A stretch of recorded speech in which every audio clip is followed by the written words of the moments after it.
Morning. So I just watched Project Veritas retraction video number 360. And if you don't know anything about Project Veritas, I mean their big thing is kind of clandestinely recording people when they are speaking freely and at ease and saying things that they won't say in public, which are often at odds with kind of the mainstream narrative. People, involved with companies like Pfizer talking candidly about vaccines, or people involved in elections on both sides of the political spectrum engaging in criminal activity. And of course, the mainstream media is not too fond of Project Veritas, and they're in the midst of a legal battle with the New York Times because of the Times reporting, which Veritas contends is defamatory. And I would challenge you to look through some of these videos that Veritas posts, but specifically the retraction videos. And they actually have a big wall of shame where they frame articles that are either had retractions printed, that is, they made a correction, or the article was deleted. And that's the real, I guess, jaw-dropping thing about the whole phenomenon, right? Because just Project Veritas, I mean, who, depending on who you are, is kind of an obscure entity, has gotten, rather large news corporations to retract or, delete articles which were false. Hundreds of them. Just Project Veritas, right? And I mean, it is astounding, like the things that these outlets will broadcast or print and will not stand behind, right? They don't have the moral fortitude to defend their own reporting on, just Project Veritas. I mean, which begs the question, right? Project Veritas, they're well-funded enough to have an aggressive legal team and go after people who print defamatory material about them, right? And they're constantly getting engaged in this process of whack-a-mole, right? And the Times is a really good example, because the Times article that they're suing about, and they've already gotten admissions from the Times in court under, depositions on the record that it was opinion and not fact that they were printing this article, was then used to justify censorship and flagging as, disinformation, and spawned a whole litany of other articles citing the Times article, which the Times admitted was not factual reporting, but was merely their opinion, right? And it was not clearly advertised as opinion, it was advertised as factual reporting, right? So there's all kinds of, inside baseball with that, and you can get into the weeds, but kind of the main point here is 360 times this little outlet, Project Veritas, has gotten retractions or outright deletions of articles which were lies, right? Which were not factual.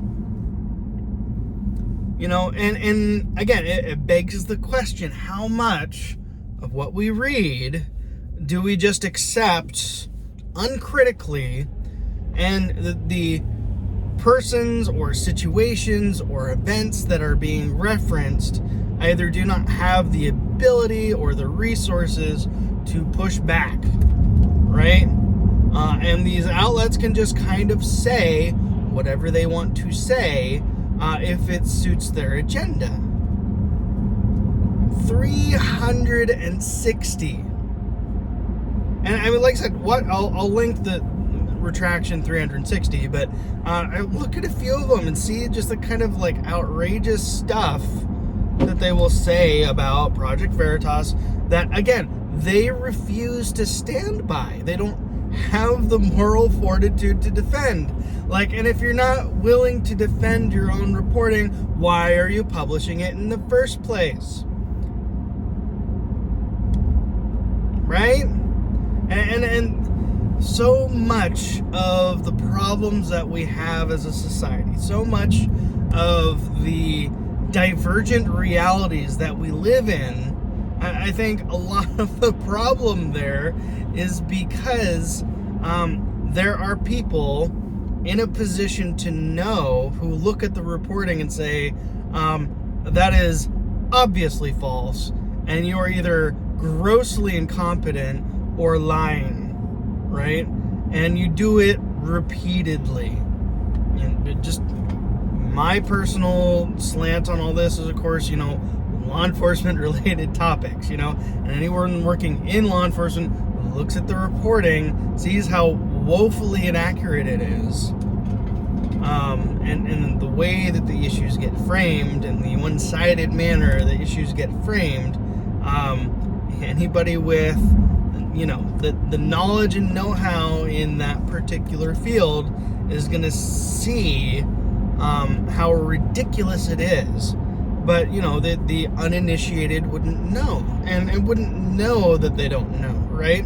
This unconscious incompetence, which is not to say that there's anything wrong with that, right? I mean, there's lots of things I don't even know that I don't know, right? There's a lot of information out there, and I'm sure I read articles all the time and I'm like, that sounds reasonable, right? I mean, that's what they said, and no one's saying otherwise, so I guess it's true, right? I mean, you think about how often you see articles, how often you see reporting, and you just accept what's said. Like, I saw a news story about it, the flagship of the Black Sea Fleet, the Russians, was sunk, right? Or sank, right?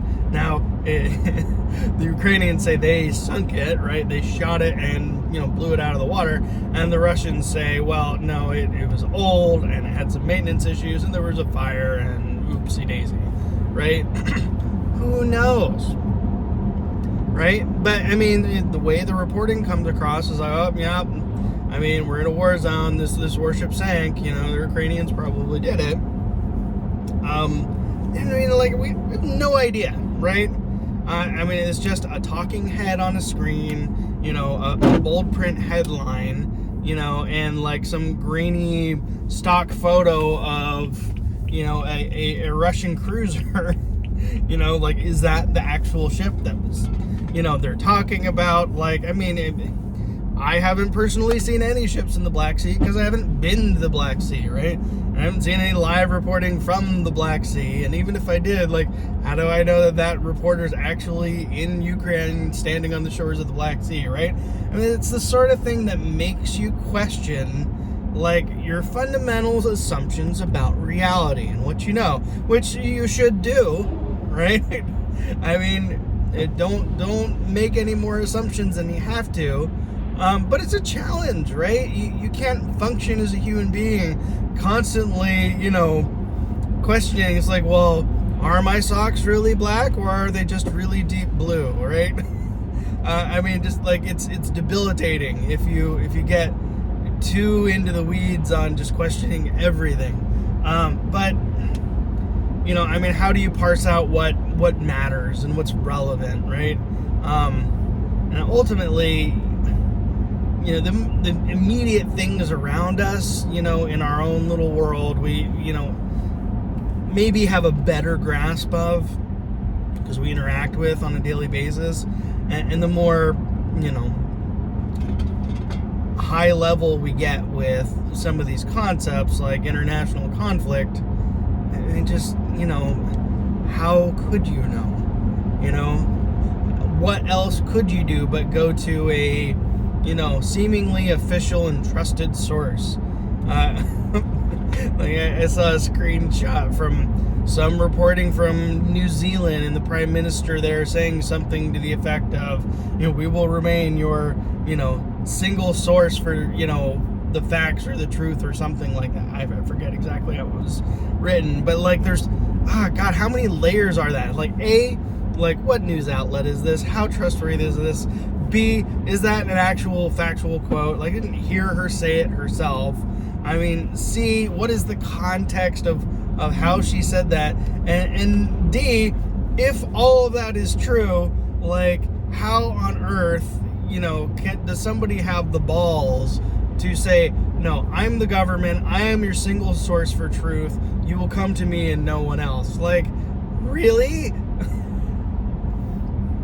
Again, keeping in mind just all the stuff I just said about how often we're just lied to our faces by people who, again, do not have the moral fortitude to stand behind their own misinformation. Frequently, hundreds of times in mainstream outlets. What can you do? Right? Inspiring and uplifting as always. It's been fun. See you on the next one.